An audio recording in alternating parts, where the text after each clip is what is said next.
ನಮಸ್ಕಾರ news first ಎಜುಕೇಷನ್ಗೆ ಸ್ವಾಗತ. ನಾನು ಉಷಾ. ಗವರ್ಮೆಂಟ್ ಜಾಬ್ಗಾಗಿ ವೇಟ್ ಮಾಡ್ತಾ ಇರೋ ಸ್ಟೂಡೆಂಟ್ಸ್ಗೆ ಒಂದು ಮೆಗಾ ಬ್ರೇಕಿಂಗ್ ನ್ಯೂಸ್. ರಾಜ್ಯ ಸರ್ಕಾರ ಈಗ ಬರೋಬ್ಬರಿ 56,432 ಹುದ್ದೆಗಳ ಭರ್ತಿಗೆ ಮಹತ್ವದ ತೀರ್ಮಾನ ಕೈಗೊಂಡಿದೆ. ಮುಂದಿನ 30 ದಿನಗಳ ಒಳಗಾಗಿ ಈ ನೇಮಕಾತಿ ಪ್ರಕ್ರಿಯೆ ಅಂದ್ರೆ ರಿಕ್ರೂಟ್ಮೆಂಟ್ ಪ್ರೋಸೆಸ್ಗೆ ಚಾಲನೆ ನೀಡಬೇಕು ಅಂತ ಸಚಿವ ಸಂಪುಟ ಸಭೆಯಲ್ಲಿ ಡಿಸೈಡ್ ಮಾಡಲಾಗಿದೆ. ಮೀಸಲಾತಿ ಮತ್ತು ರೋಸ್ಟರ್ ಗೊಂದಲದೊಂದಿಗೆ ಇಷ್ಟು ದಿನ ಈ ಪ್ರೋಸೆಸ್ ತಡವಾಗಿತ್ತು. ಆದರೆ ಈಗ ಉದ್ಯೋಗಾಕಾಂಕ್ಷಿಗಳ ಸತತ ಹೋರಾಟಕ್ಕೆ ಕೊನೆಗೂ ಜಯ ಸಿಕ್ಕಿದೆ.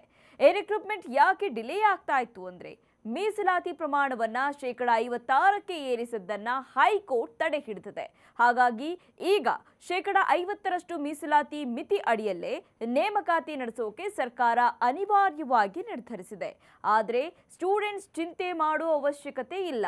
ಯಾಕಂದ್ರೆ ಹೈಕೋರ್ಟ್ ಅಂತಿಮ ತೀರ್ಮಾನಕ್ಕೆ ಒಳಪಟ್ಟು 6% ಹುದ್ದೆಗಳನ್ನ ಕಾಯ್ದಿರಿಸಲು ಸಂಪುಟ ತೀರ್ಮಾನಿಸಿದೆ. ಅಂದ್ರೆ ಒಂದು ವೇಳೆ ಕೋರ್ಟ್ ಫ್ಯೂಚರ್ನಲ್ಲಿ 56% ಮೀಸಲಾತಿಗೆ ಪರ್ಮಿಷನ್ ಕೊಟ್ರೆ ಎಸ್ಸಿ ಮತ್ತು ಎಸ್ಟಿ ಅಭ್ಯರ್ಥಿಗಳಿಗೆ ಹೆಚ್ಚುವರಿ ಲಾಭ ಸಿಗುವಂತೆ ಪ್ಲಾನ್ ಮಾಡಲಾಗಿದೆ.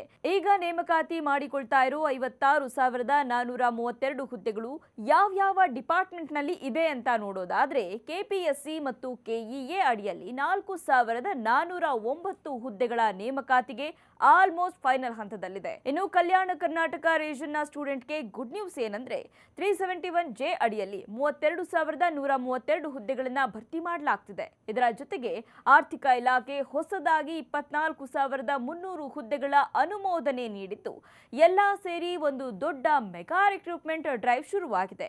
ಹಳೆಯ ರೂಲ್ಸ್ ಪ್ರಕಾರ ಅಂದ್ರೆ 1995ರ ನಿಯಮದಂತೆ 50% ಮೀಸಲಾತಿ ಅಡಿಯಲ್ಲೇ ಈ ಪ್ರಕ್ರಿಯೆ ನಡೆಯಲಿದೆ. ಇಲ್ಲಿ ಹಿಂದುಳಿದ ವರ್ಗಗಳಿಗೆ 32%, ಎಸ್ಸಿಗೆ 15% ಮತ್ತು ಎಸ್ಟಿಗೆ 3% ಮೀಸಲಾತಿ ಇರುತ್ತೆ. ಒಳ ಮೀಸಲಾತಿ ಮತ್ತು ಹೆಚ್ಚುವರಿ ಮೀಸಲಾತಿ ಬಗ್ಗೆ ಕೋರ್ಟ್ನಲ್ಲಿ ಸ್ಟೇ ಇರೋದ್ರಿಂದ ಈಗ ಕೆಲಸ ಬೇಕು ಅನ್ನೋ ಸ್ಟೂಡೆಂಟ್ಸ್ ಹಿತದೃಷ್ಟಿಯಿಂದ ಹಳೆಯ ರೋಸ್ಟರ್ ಬಿಂದು ಅನ್ವಯವೇ ಅಡ್ವೊಕೇಟ್ ಜನರಲ್ ಅವರ ಸಲಹೆಯಂತೆ ಪ್ರಕ್ರಿಯೆ ಬೇಗ ಮುಗಿಲಿ ಅನ್ನೋದೇ ಸರ್ಕಾರದ ಇಂದಿನ ಮುಖ್ಯ ಉದ್ದೇಶವಾಗಿದೆ. ಸೊ ಸ್ಟೂಡೆಂಟ್ಸ್, ನಿಮ್ಮ ಪ್ರಿಪರೇಷನ್ ಅನ್ನ ಈಗಲೇ ಟಾಪ್ ಗೇರ್ಗೆ ಹಾಕಿ. ಯಾಕಂದ್ರೆ 1 ತಿಂಗಳ ಒಳಗಾಗಿ ನೋಟಿಫಿಕೇಶನ್ ಪ್ರಕ್ರಿಯೆ ಶುರುವಾಗೋ ಸಾಧ್ಯತೆ ಇರೋದ್ರಿಂದ ಇದು ನಿಮಗೆ ಸಿಕ್ಕಿರೋ ಸುವರ್ಣ ಅವಕಾಶ. ಕೆಪಿಎಸ್ಸಿ ಮತ್ತು ಕೆಇಎ ವೆಬ್ಸೈಟ್ಗಳ ಮೇಲೆ ಯಾವಾಗಲೂ ಕಣ್ಣಿಡಿ. ಗವರ್ಮೆಂಟ್ ಜಾಬ್ ಪಡೆಯೋ ನಿಮ್ಮ ಕನಸು ಈಗ ನನಸಾಗೋ ಸಮಯ ಹತ್ತಿರ ಬಂದಿದೆ. ಇಂಥದ್ದೇ ಲೇಟೆಸ್ಟ್ ಜಾಬ್ ಅಪ್ಡೇಟ್ಗಾಗಿ ನ್ಯೂಸ್ ಫಸ್ಟ್ ಎಜುಕೇಷನ್ ಸಬ್ಸ್ಕ್ರೈಬ್ ಮಾಡಿ ಮತ್ತು ನಿಮ್ಮ ಫ್ರೆಂಡ್ಸ್ ಜೊತೆ ಈ ಇನ್ಫಾರ್ಮೇಶನ್ ಶೇರ್ ಮಾಡಿ.